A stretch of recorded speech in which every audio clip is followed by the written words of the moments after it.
సందర్భంగా ఒకే ఒక విషయాన్ని తెలియజేస్తున్నాను. సోదరిమణులారా, చెడు వినకండి. చెడు చెప్పే మాటలను ఈ చెవితో అయినా చెవితో వదిలివేయండి. చెడును ప్రోత్సహించకండి. ఏ సంస్థ అయినా మహిళల పక్షాన ఇంత నిజాయితీగా పోరాడిందా?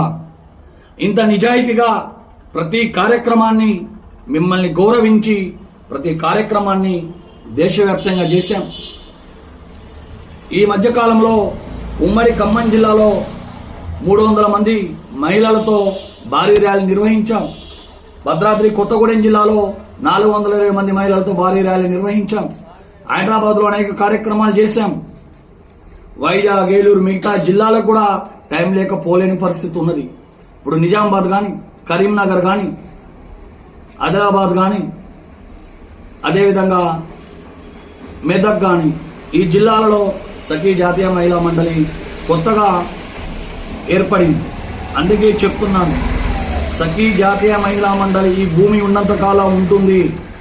మహిళా సోదరిమణుల ఆత్మ గౌరవాన్ని కాపాడడానికి ఏర్పడిన ఏకైక సంస్థ సఖీ జాతీయ మహిళా మండలి.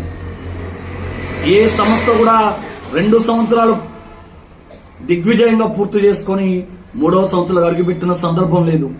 కాబట్టి మహిళా సోదరిమణులు దీర్ఘకాలికంగా ప్రయాణం చేయండి. మంచి జరుగుతుంది, మంచి మన దగ్గరికే వస్తుంది. అటువంటి గొప్ప సంస్థను మనం ప్రారంభించాం. ఇంకొక విషయం చెప్తున్నాం, సఖీ ఆశయం ఒక్కటే, అనాథ శరణాలయాలు నిర్మించాలి, వృద్ధాశ్రమాలను నిర్మించాలి.